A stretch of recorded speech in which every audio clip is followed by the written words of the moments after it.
Bonjour, ravi de vous retrouver. C'est le 141e jour de notre challenge Je garde le sourire. Milena Piccoli, coach ontologique, programmatrice neurolinguistique et également hypnothérapeute ericksonienne. Donc je travaille pour aider les personnes à vivre la vie qu'elles aimeraient vivre et à être mieux dans leur peau et à être tout simplement plus souriant au jour le jour. Faites comme si, je fais comme si, c'est le titre de l'épisode d'aujourd'hui et je suis sûre que vous vous demandez, mais enfin, mais qu'est-ce qu'elle veut dire avec ça? Eh bien, je vous l'explique. Vous aimeriez être un grand écrivain, vous aimeriez être un chef étoilé, vous aimeriez être un acteur, une actrice, vous aimeriez avoir votre propre société, être auto-entrepreneur, vous aimeriez, Dieu sait ce que vous aimeriez être, eh bien, commencez à faire comme si vous l'étiez déjà. Oui, comme quand vous étiez enfant, vous jouiez à être chevalier, vous jouiez à être la princesse, eh bien on va faire la même chose.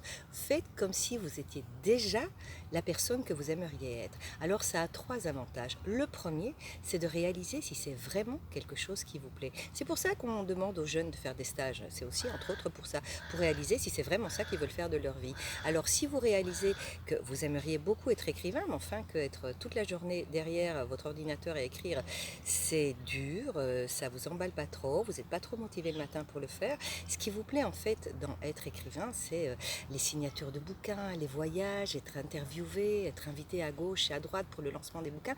Mais vous allez réaliser que c'est ça qui vous plaît, c'est le côté glamour, mais c'est pas le fait d'être écrivain. Or, pour arriver à ce côté glamour, eh bien, il va falloir écrire.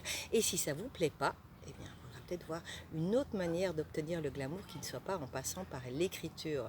Donc c'était un peu une chimère vouloir écrire et ça vous allez vous en rendre compte quand vous allez faire comme les écrivains parce que je peux vous assurer que les écrivains ils écrivent du matin au soir. C'est valable pour les grands cuisiniers, c'est valable pour les acteurs, ils font des tas de choses et si vous ne passez pas par la case je fais comme eux, vous n'allez jamais savoir si effectivement c'est quelque chose qui est fait pour vous ou pas.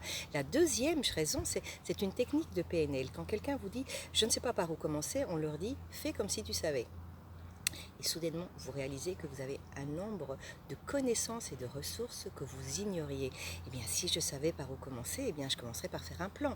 Je commencerais par expliquer les caractéristiques de mes personnages. Je trouverais les différentes énigmes. Je ferais ci, je ferais là. Et vous réalisez qu'en fait, toutes ces ressources, vous les aviez déjà avant. C'était un autre blocage. C'était autre chose qui vous empêchait de commencer. Et là, on travaillera ce qui vous bloque vraiment. Mais vous réalisez que déjà, vous savez comment il faut faire, ou en tout cas, vous savez comment le trouver. Mais je commencerai par regarder un tuto sur Google, par exemple. Voilà.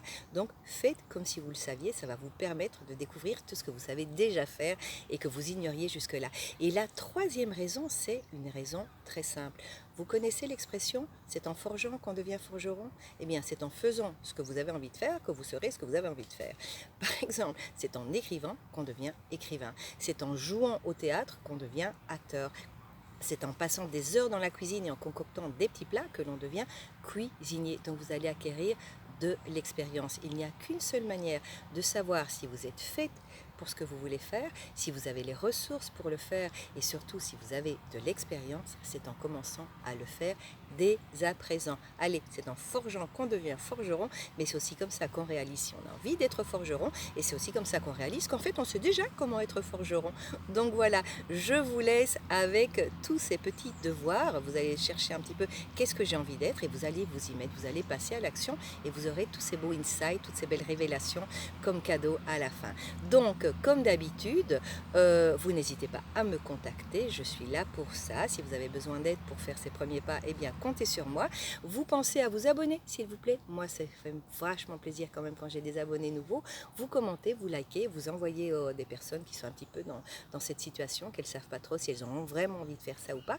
Et surtout, vous profitez de la vie, vous souriez, vous êtes plein de gratitude pour toutes les beautés qui vous entourent. Allez, je vous laisse, je vous souhaite un merveilleux week-end à toutes et tous. J'espère qu'il y a aussi du beau temps là où vous vous trouvez, aux Pays-Bas en ce moment, c'est merveilleux. La vie est belle avec le soleil, mais la vie est belle de toute façon, même quand il n'y en a pas. Vous l'avez déjà appris, ça non? La gratitude pour ce qu'on a en ce moment. Voilà, bon week-end à toutes et tous.